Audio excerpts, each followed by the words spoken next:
Hello Internet. So, the stars have aligned and the universe has gifted us a new World Cup venue. Better yet, it's in a country that's often overlooked by the premier level of mountain bike racing. So as we ready ourselves for a week of Pinkbike coverage where we butcher some place names, all while trying our absolute darndest, I thought I'd look back at the last time we visited some new venues, why they're loved, hated, or maybe just not as common as you might think. Bring on Bielsko-Biala, Bielsko-Biala, Bielsko-Biala! So, first things first, there are great World Cup level tracks all over the place. Why do we keep going back to the same ones year after year? Well, I think we need to start off by making the distinction between a great track and a great venue, because they are slightly different. We know that a great track has a variety of features, a variable speed, mixing in high consequence moves, as well as something that's really going to excite both the viewer and the racer. A venue, well, it's probably a little bit more boring. What are the telecommunications like? Well, they're good toilets. Are there places at the bottom for teams to park their great stonking trucks? Then you've got things that are really less obvious, but very, very important. What's it like getting to the venue? It's happened before where there have been flights overbooked and literally no room in the hold to fit any more bikes because all the teams are booked onto the same flight. These less obvious reasons play a crucial role in what venue is suitable. Then we have to consider, is there a local scene really championing the cause? Or a professional team of builders willing to build the track? And then we can get really tedious and we venture into something called funicular math.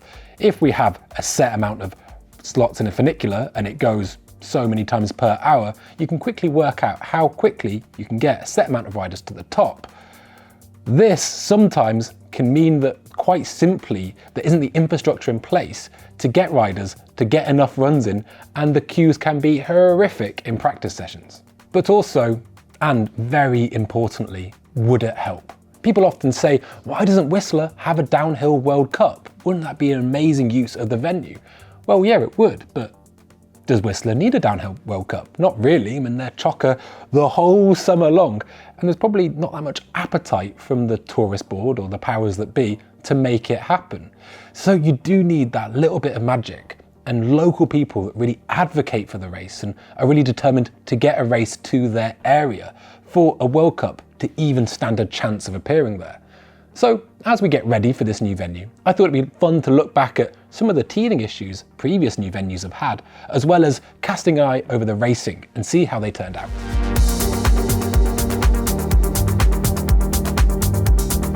Speaking of which, let's get ready to talk about one of my favourite tracks and how much it's contributed to the World Cup calendar since it was introduced in 2019.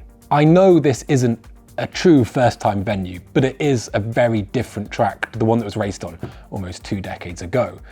There is something about this event, whether it's the incredibly passionate French fans, that cauldron of atmosphere that you come down into, or the fact that the French riders deliver for their compatriots, delivering death-defying runs. There is something about Ligier that seems to pretty much always deliver quite amazing racing. Now, normally I'm looking for any excuse to talk about my deep and profound appreciation for how your boy Benny Coulange rides a bike, but right now I want to talk about Amaury Piron and how he went from in-form winner to certified wildman after that 2019 race. Off the back of that race run alone, Arinsal must have sold so many of those Supremes as he hit those incredibly fast top turns with poise and aggression. It really put to bed the idea that those high pivot bikes were just these lethargic, dull waterbeds.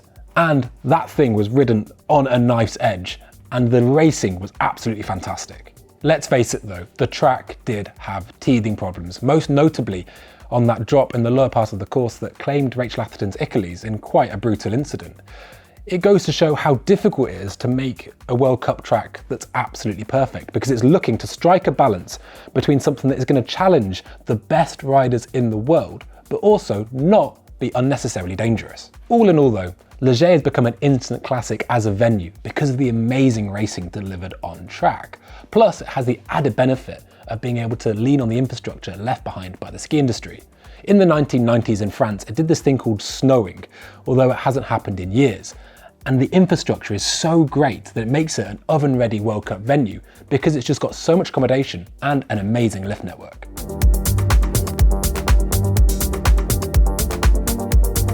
Downhill World Cups racing first visit to Lousa was meant to go a little bit differently, and it was meant to feature in the spring before getting cancelled due to the COVID pandemic.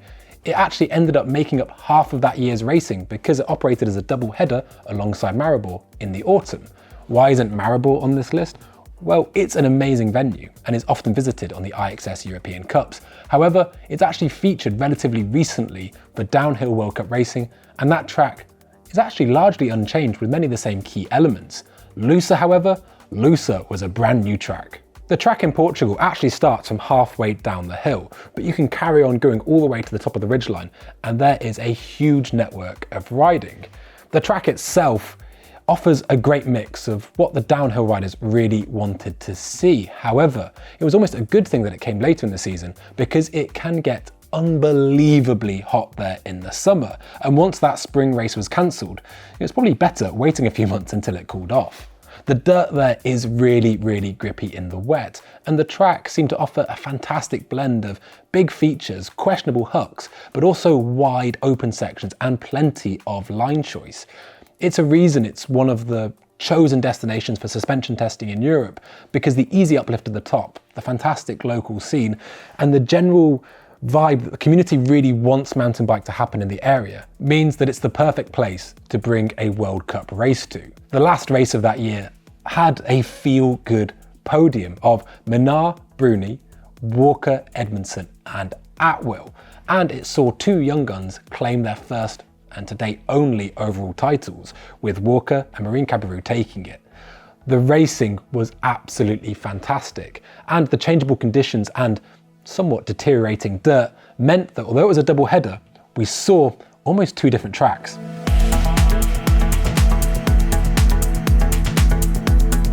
Before you say it, I know Andorra has been a regular on the World Cup calendar for quite a long time, but in 2022 we actually went to a new track.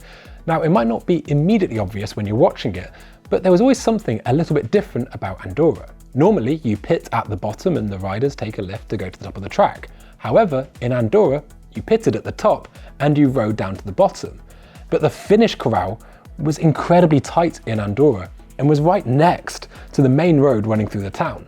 This was then made even harder by somebody accidentally building a massive hotel exactly where the finish line was. So they actually built a new track that went from the same lift network but on a different side of the mountain. Have you ever wondered why Andorra went from one year being quite a closed, tight forest to the next year being all open, almost alpine riding?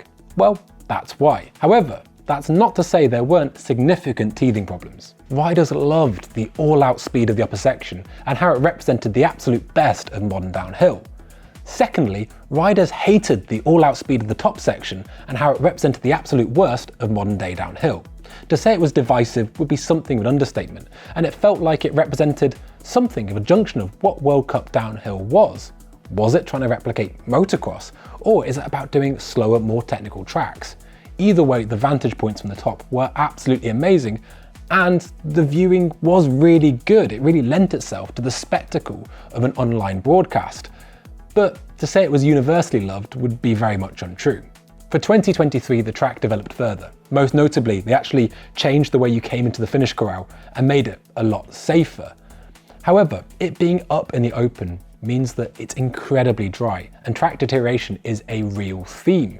Because not only do you have the wind and the sun, etc., you also have riders charging as fast as they can, going very quickly. The racing in 2022 was very good though, with Loris Vergier and Vali Hole winning the elite categories, and who can forget Amaury Piron having that absolutely massive smash that threatened to derail his whole overall campaign. There were a lot of complaints that the visibility was so poor because there was so much dust hanging in the air. It also wasn't completely smooth when it came to the boring side of logistics, and the fact that the bottom of the track was about 4 kilometers away from where teams are told to pit. It did come up actually, people did notice. Either way, the venue is really popular, and that's because, like I said, the vantage points up top are just so good.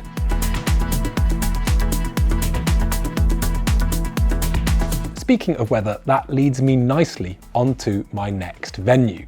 Now, the powers that be really decided to mix it up last year by going to a different part of France. Way!